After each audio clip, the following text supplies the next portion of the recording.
So give me a moment to do that.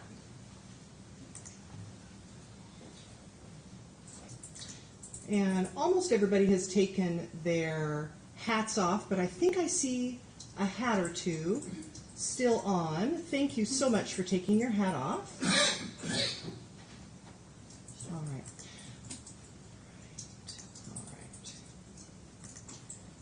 I am on Zoom, and I do see AAG Ellen Range on Zoom at this time. Next thing I'm doing is pulling up my notes on my computer so that I can refer to them and also take notes during oral argument. All right, so hang tight there.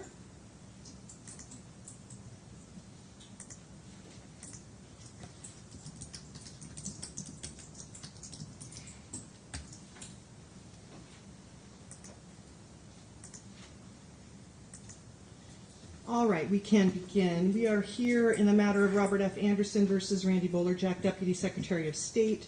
This is cause number 22-200480-06.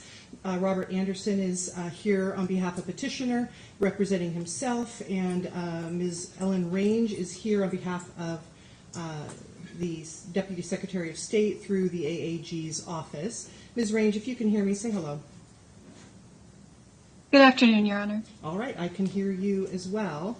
So we are here today for oral argument on the petition for review filed by Robert F. Anderson. Here's how we'll proceed. Mr. Anderson, you'll have an opportunity to provide oral argument in support of your petition. We'll then hear from Ms. Range in opposition to the petition, and then you'll have an opportunity to issue a reply. I may or may not have questions. I will not issue a ruling today. I will take this matter under advisement and issue a written ruling. All right? Thank you, Your Honor. All right, you may begin. Good afternoon, Your Honor. For the record, my name is Robert Anderson, pro se, the petitioner in this case. Today, I come before the Honorable Court to present arguments challenging the wrongful dismissal of a federally granted HAVA complaint by Deputy Secretary of State Randy Bolerjack on behalf of the Secretary of State of Washington. What's at stake here isn't just if a box was checked or if a piece of mail was delivered. It's really about federal law. If the law was followed, if the intent of Congress was upheld, if the supremacy clause is intact, also if an appointed representative official will be allowed to fabricate evidence or at minimum fail to properly consider, apparently at all, the actual evidence and facts of the February 7th decision. But we can't lose sight also of the 1 in 742 ballot errors that were discovered, where ballots that weren't counted, voters who filled out their ballots and turned them in, and with the first count that was canvassed, weren't counted. Poof, gone. And it was only because of 2 recounts that were privately funded that this 1 in 742 error rate was discovered, in which the state now is charged with election standards, is putting great effort into making this all go away, even going so far as to make false claims to justify dismissing. I'm asking the court to weigh these issues in light of the full scope of the law and the circumstances. As you know, Your Honor, the RCW's charge that the court is to review specific issues, but what's before you today is the constitutionality of the respondent's action, and was it arbitrary and capricious in particular. RCW 3405-570 states the court shall grant relief from any agency order in an adjudicative proceeding only if it determines that, and the 2 issues that apply here are A, the order or the statute or the rule of which the order is based is in violation of constitutional provisions on its face or as applied, or I, the order is arbitrary or capricious. This court has the full power and scope to ask and answer the question, was Mr. Bolerjack's decision constitutional? Not if it was just in line with administrative code, but was it constitutional? Is it legal in a full scope of the law? U.S. Constitution on down. Was was that decision arbitrary and capricious? This means, was Mr. Bolerjack's decision made without rational connection to the facts, evidence, or law, or, and this is the important part, without due consideration of the relevant facts and circumstances? Not some of the facts, or as he stated the facts, but the facts, where the facts and all laws and circumstances properly considered. If not, this was an arbitrary and capricious decision.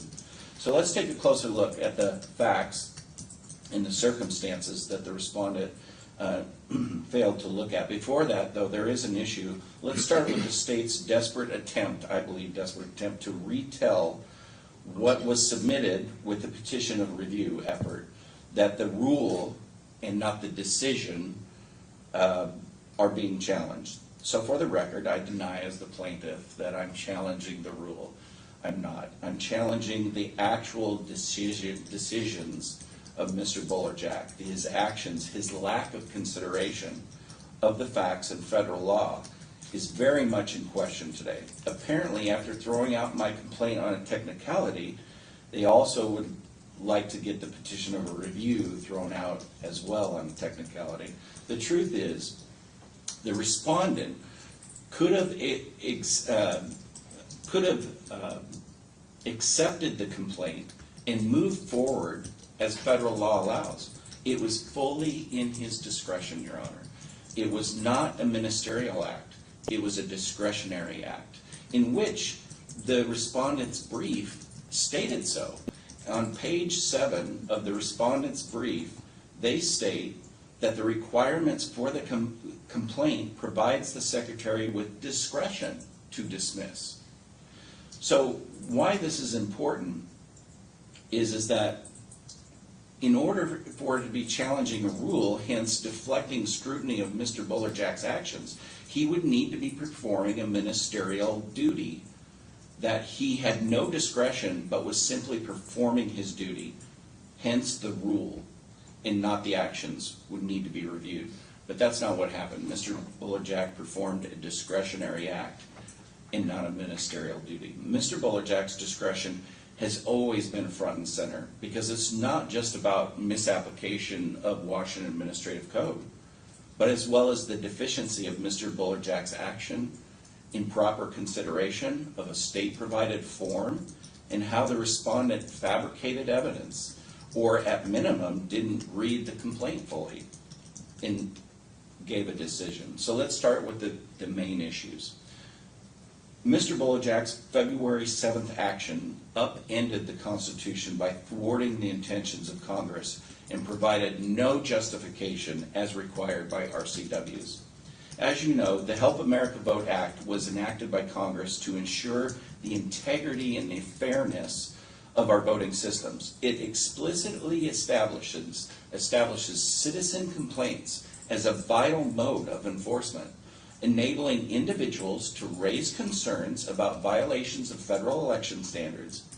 Mr. Bolerjack's dismissal of my complaint not only obstructed my right to file a complaint, but also undermined the very purpose of HAVA, as recognized by Congress as a means of enforcement. In HAVA Title IV, Section 402, there are two main means of enforcement. The first is the U.S. Attorney General, and the second are citizens filing a HAVA complaint like myself. That's it. There are no other means of enforcement. Section 402 of HAVA establishes an explicit and unambiguous framework for addressing complaints related to federal elections. My complaint meets all essential elements specified by federal law, including being written, sworn under oath, and alleging violations of Title III of HAVA. The federal law does not place any additional burdens or requirements on complainants beyond those explicitly outlined in HAVA as stated in HAVA Title IV, Section 402(2)(c). Clearly, simplicity is a means of citizen engagement. The purpose of federal law is to establish a uniform and non-discriminatory procedures for addressing election violations, ensuring that all citizens have an equal opportunity to simply raise a concern and have them investigated by appropriate state authorities. Not only is this a right, but it's also a necessity for the success of HAVA. Hence, this is under the Title IV of the enforcement, because without means of enforcement, as you know, Your Honor, laws are meaningless. The agency record demonstrates that my complaints satisfy all federal requirements and are detailed, unambiguous. So Mr. Bolerjack's application of Washington Administrative Code was misapplied and violated the Supremacy Clause of the Constitution by denying my right to file a HAVA complaint. Ultimately, dismissing complaints cannot be interpreted as complimentary to the intentions of Congress. But that's exactly what happened with Mr. Bolerjack's decision. The question I have is, did he even consider this? Mr. Bolerjack gave zero indication in his explanation, in his decision of letter. He indicated that he considered the Washington Administrative Code, but the facts show that Mr. Bolerjack, the Deputy Secretary of State, didn't consider the full aspects and the most critical one, that this wasn't some administrative complaint just born out of administrative code. This was a complaint born out of federal law. And did he honor that? We have to make the decision, as you know, Your Honor, based on the facts of this envelope, which is the agency of record. And the Respondents' Counsel can try to add now to the record, but it's not there. Mr. Bolerjack upended the intent of Congress with his decision to dismiss on February 7th and failed to give any justification or invoke how this action to dismiss was complementary to federal law. And in so doing, as the Respondents' Counsel argued in their response page 6, state law cannot be just wielded in some manner, quote, stands as an obstacle to the accomplishment and execution of the full process and objectives of Congress. English v. General Electric Company, 496 U.S. 7279. Mr. Bolerjack's decision cannot be interpreted based on agency record in any way as complementary to the intentions of Congress when the ultimate obstacle of dismissal was rendered. According to Supreme Court decisions, as stated in my response brief, the only way that Mr. Bolerjack could exercise preemption is by justifying his action as complementary to federal law and the intent of Congress. But when you read the agency record in Mr. Bolerjack's decision, he made no justification, no arguments of how federal law was being satisfied. It's as if federal law didn't exist. So I do need to have an interruption. I do note that somebody is using a cell phone to apparently record this proceeding. This is a public proceeding, but there is an official record.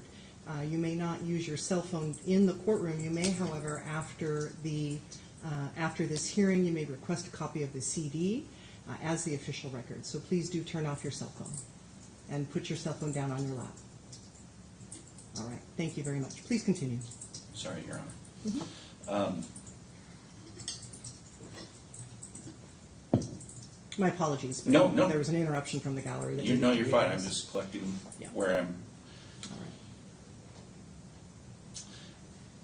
Now, maybe the respondent and the counsel want to somehow try to get you to look beyond the agency record and its actions. An attempt now goes beyond what is allowed to review, as you know, in RCW 340558, judicial review of facts is confined to the record, where it states that judicial review of disputed issues of fact shall be conducted by the court without a jury. You must be confined to the agency record for judicial review. So when you look at that agency record, that justification isn't there.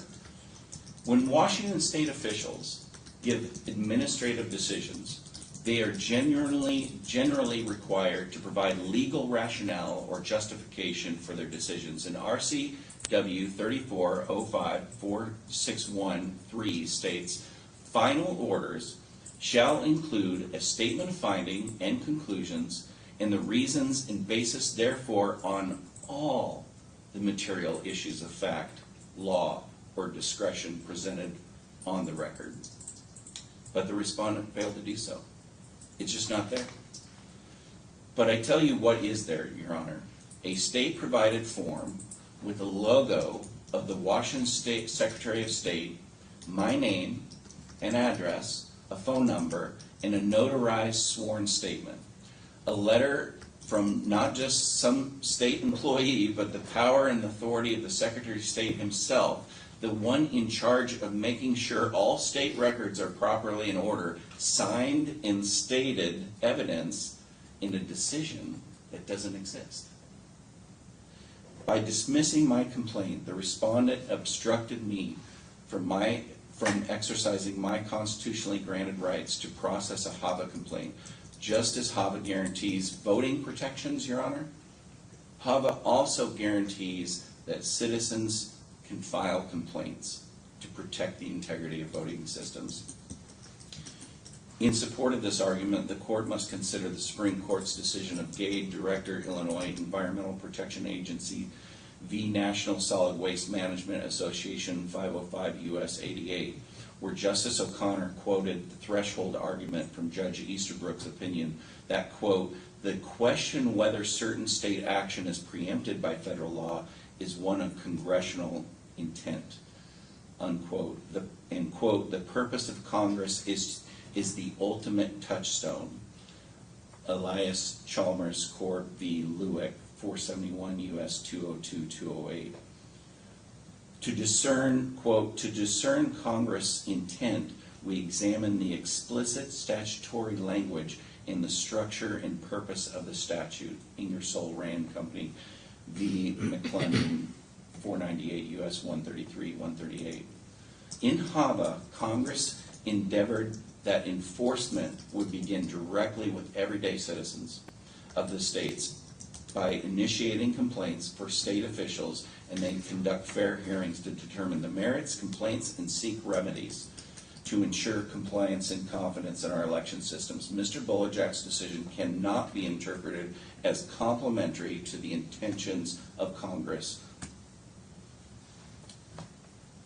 What other facts do we need to look at that Mr. Bolerjack failed to consider? The next thing would be that Mr. Bolerjack failed to consider a flawed state-provided form. Your Honor, I followed the instructions provided by the state-provided form of the letter. I know that in counsel's response, they indicated that I somehow just believed that federal law was good enough, almost like I intentionally left that out. That's not true. I followed the instructions provided by the state-provided form. It is unreasonable to penalize me for not going beyond the requested information. The form lacked specific instructions to send a copy to the respondent. And as an average citizen, I relied on information provided by the state. The dismissal based on the deficiency is arbitrary and unjust. The form with the Secretary of State's logo on it, as you have in the agency record, asked for my name, which I provided. It asked for my phone number, which I provided. And everything else that it asked for, I provided. It didn't even cross my mind that the form would leave out something that would disqualify my complaint. It said to attach my complaint if there wasn't enough room, which I did. It asked to be notarized, which I did. The respondent, Mr. Bolerjack, failed to consider that the state-provided form was flawed. Citizens should have the confidence that if you correctly fill out the state-provided form, it should be adequate for accomplishing the goal. It is not reasonable or rational from a legal perspective to expect a petitioner to go beyond the requested information in the form that the state created for receiving HAVA complaints. The absence of the specific instruction to send a copy to the respondent should not be interpreted as a failure by myself, but by the Secretary of State's failure and Mr. Bolerjack's for not considering this circumstance in this decision. As a result, this was arbitrary. It lacks reasonable connection between the facts presented and the decision made. Another circumstance that Mr. Bolerjack did not consider is the proportionality of this, Your Honor, in which no harm was done to any party by not sending a copy of a receipt or sending a copy to the auditor. Zero. Mr. Bolerjack's dismissal was disproportionate because the purpose of sending a copy is typically to necessitate immediate action from the respondent. Yet no immediate action was required by the auditor. It was, in the purest sense, a courtesy copy.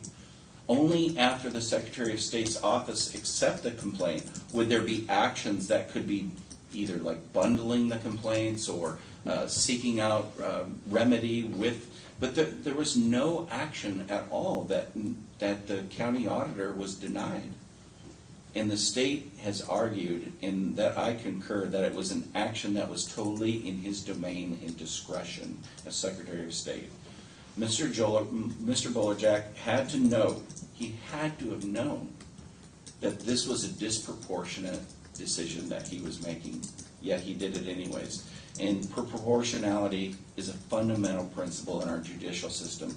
And Mr. Bolerjack's dismissal of that complaint based on that lack of copy is disproportionate and unreasonable. In Solon v. Helm 463 U.S. 277, it was written, the principle of proportionality is deeply rooted in common law jurisprudence.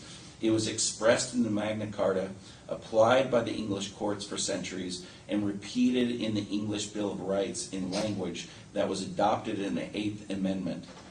When the framers of the Eighth Amendment adopted this language, they adopted the principle of proportionality that was implicit in it. Your Honor, the respondent's decision was terribly disproportionate, not only with my complaint by terminating it, but possibly because of the hundreds of voters in Clark County who may be left disenfranchised, as were the 16 voters before the recounts performed in 2022. Your Honor, it seems clear that Mr. Bolerjack failed to even consider the proportionality of his decision.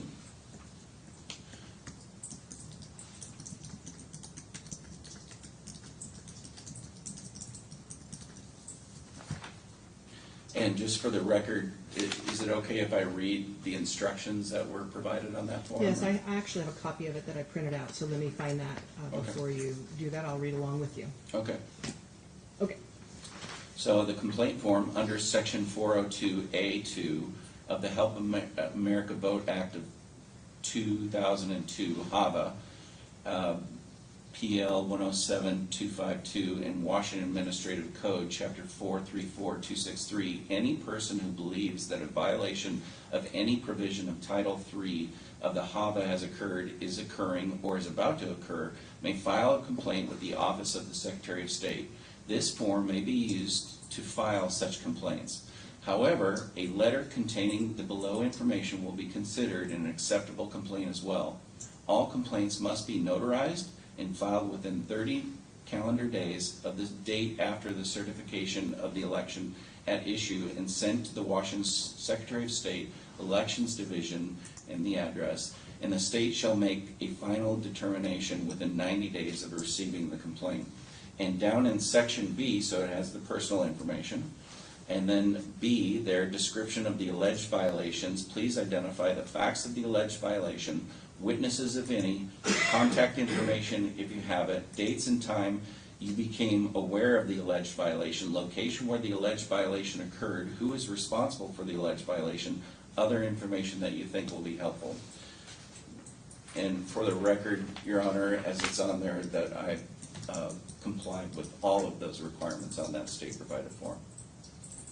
The last issue that I want to bring up is, I think, the most difficult to kind of process for me, and that is that Mr. Bolerjack's discretionary act was based on a false statement. The decision to dismiss was wrapped in a false statement in February 7, 2023 letter. Mr. Bolerjack falsely claimed that I did not include my phone number and that the form was not notarized. These false statements were used as justifications for the dismissal and cannot be ignored by this court. Such conduct undermines the integrity of the administration decision-making process. And I'd like to just read the paragraph of his decision that is from the February 7th letter. Let me pull it up, because I do have it too. I'll read with you. Agency Record 2. Yes, I do have it. All right. Continue. So it says, after careful review, I'm dismissing your complaint. This complaint does not comply with WAC 434-263-020 because it is not sworn under oath or notarized, does not include your phone number, and is not accompanied by proof of mailing or delivery or a copy of the respondent, Clark County Auditor Greg Kimsey. Your Honor, that is just not true. The council, I know, has tried to maybe rewrite history a little bit and think that the court should review this maybe differently or look at it differently. But Mr. Bolerjack, through counsel, is now trying to go, I believe, outside of the agency record and give an amended decision. But his decision was final, and his decision as it stands, or his evidence that he quotes, is not accurate. In this, an untrue statement of facts, which by law is arbitrary, there is a disconnect between the facts and his decision. Possibly the counsel for the respondent will tell this court, as they have in the brief, that it was just a small oversight, just an error that's inconsequential.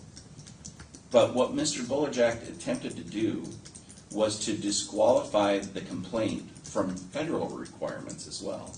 For if it was true that I had not sworn and notarized it, not only would that be an issue state-wise, but it would disqualify me federally.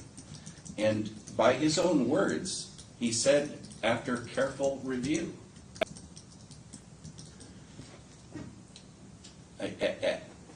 At the most, it was an intentional act. At minimum, Your Honor, it's that he improperly considered.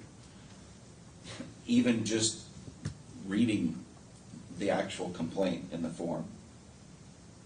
In conclusion, it's clear from federal law that the Secretary of State is supposed to be, to use a sports analogy, a catcher of some sort of complaints for the HAVA on behalf of the Congress.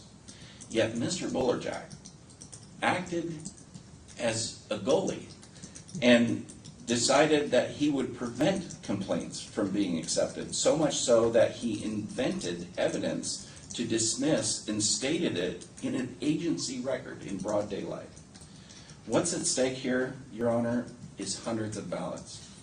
Not only this decision, but really will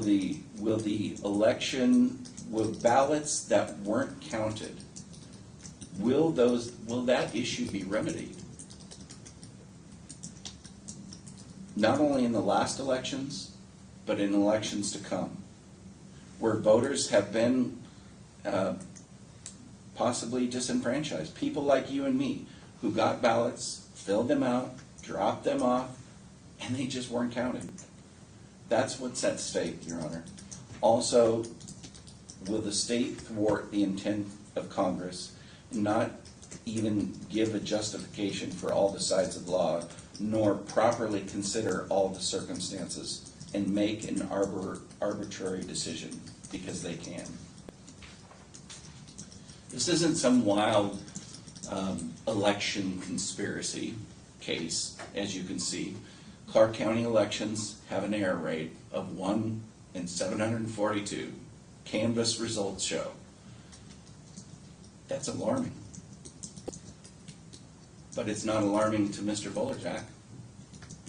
In fact, they seem to be pleased with just having this all go away. Try to throw it out on a technicality. But, Your Honor, this is what judicial review is for. When the state bureaucrats fail to perform their essential duties and try to dismiss a serious complaint in such an arbitrary and capricious manner, but with the full discretion given to the Deputy Secretary of State to consider, he doesn't consider the form that I submitted, didn't consider the deficiency of the form, and certainly didn't consider federal law, and if the intent of Congress was honored by citing an administrative code that really had absolutely no harmful impact on anyone. It is the quintessential frivolous technicality that the state is hoping to make this complaint go away. The agency record is clear. There's no mention of federal law or justification for preemption or of how the decision upholds the intentions of Congress.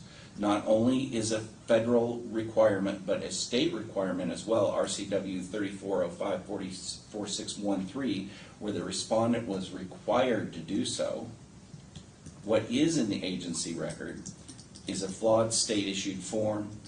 It's a disproportionate outcome, but even more so, the false statements claimed by Mr. Bolerjack.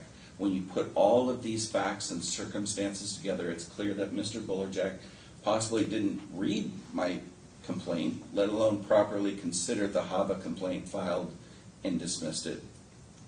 In conclusion, Your Honor, I respectfully implore the Honorable Court to set aside the agency action in this matter, pursuant of RCW 3405-5741, determining that Mr. Bolerjack's decision, as reflected in the agency record, is unconstitutional, arbitrary, and capricious. And pursuant to RCW 3405-574, the Court shall set out in findings and conclusions as appropriate each violation or error by the agency, in which I've laid out these 4 errors. Mr. Bolerjack's February 7th action upended the Constitution by thwarting the intentions of Congress and provided no justification as required by RCW. Number 2, Mr. Bolerjack failed to consider a flawed state-provided form. Number 3, Mr. Bolerjack issued a disproportional decision because no harm occurred to the auditor. And number 4, Mr. Bolerjack's discretionary act was based on a false statement. Thank you, Your Honor, for your attention, and I'm prepared to answer any questions if you have any. All right, thank you, Mr. Anderson. I appreciate your well-organized argument. It was able to provide me with more clarity as to your position on this, so I do appreciate that. Thank you. I believe there was something in the record. I didn't note whether this was in the record from you, Mr. Anderson, or from the state, indicating where the form was obtained from. Apparently it was obtained from a website in King County. I believe, Your Honor, that I obtained it, that Clark County didn't have any, one. And so anyone. you indicated that. Yeah, I started looking and I found one in King County in which it was provided by the King County Elections Department website. Okay. I believe it's in the brief, the web address. Okay. All right, so it was in your brief. And I'm looking at WAC, the WAC 434-263-020 sub 5. It appears that the administrative rule doesn't require the state to provide a form, but does indicate that if a form is provided, Yes. it shall be provided in all languages as required by the Department of Justice. That's the only place that I can see reference to a form. If I'm missing something in my review, are you aware of another? I just want to check in with you, and I'll check in with AAG range as well. Are you aware of another provision that identifies what must be contained in a form if one is provided, or obligates the state to provide a certain type of form? Yeah, I could not, Your Honor. I didn't look. I do believe that provision that you just cited there, I do believe that shows that the state or law is concerned about the quality of forms that are provided, and so that the state, I'm hoping, would take responsibility, understanding that if forms are provided, especially with the language that was provided, that the accuracy would be as well. All right. And then I'm looking again at the same provision that indicates that any person who believes there's been a violation, and I'm paraphrasing, and then it identifies 4 requirements that all complaints must contain. First, it must be in writing, sworn under oath, signed and notarized. It indicates a form is optional if the writing contains these required elements. The first being the complainant's name, telephone number and mailing address, which was provided. The second was a clear and concise description of the alleged violation, which was attached in letter form to your complaint. That is detailed enough to let both the respondent and the secretary know what the complaint is about, which there's no contention that wasn't there. I don't know whether the state would indicate that they aren't addressing that or not, but that isn't in the record before me. And then be filed with the secretary, which was done, with proof of mailing or delivery of a copy to each respondent no later than 30 days after the certification of the election at issue. So my question really focuses in on that last requirement that indicates right in 434-263-020 that a proof of mailing or delivery of a copy to each respondent would be required. I wanted to define for myself what a respondent was, so I took a look at the definition sections, and a respondent is defined as any state or local election official whose actions are asserted in a complaint under this chapter to be in violation of Title III. So help me connect some dots with regard to the kind of foundational requirements in order to set a complaint within proper authority. You, in theory, could interpret this statute as requiring these things to be done in order for the state to have authority to review it. So help me connect dots there as to why that isn't required by you, irrespective of the optional form that you chose to use. So what you're asking me is why I didn't comply to that? Or? That would be the simpler way to have stated it, yeah. Well, I wasn't aware of that. I was aware of the HAVA laws, which I read. Okay. And then as I researched and found this form, and I was under the impression that this would be adequate for it. But also, in retrospect, as I looked at this, I also, I'm not so sure I would have known who the respondent was at the time, in the sense of, was it the elections department official? Was it the auditor? Was it the, or some other maybe mid-level state person that was in charge of it? So I think that you bring up an excellent point of saying, who is the respondent? And I think that there's question there of who actually is the official respondent to it. Well, it does, excuse me, WAC 434263010 does define respondent. I read that into the record. And it is, as I look at the complaint form, the language used under B5 is who is responsible for the alleged violation, and you've identified Greg Kimsey. The word respondent isn't identified there. Correct. And I do see that. Yeah.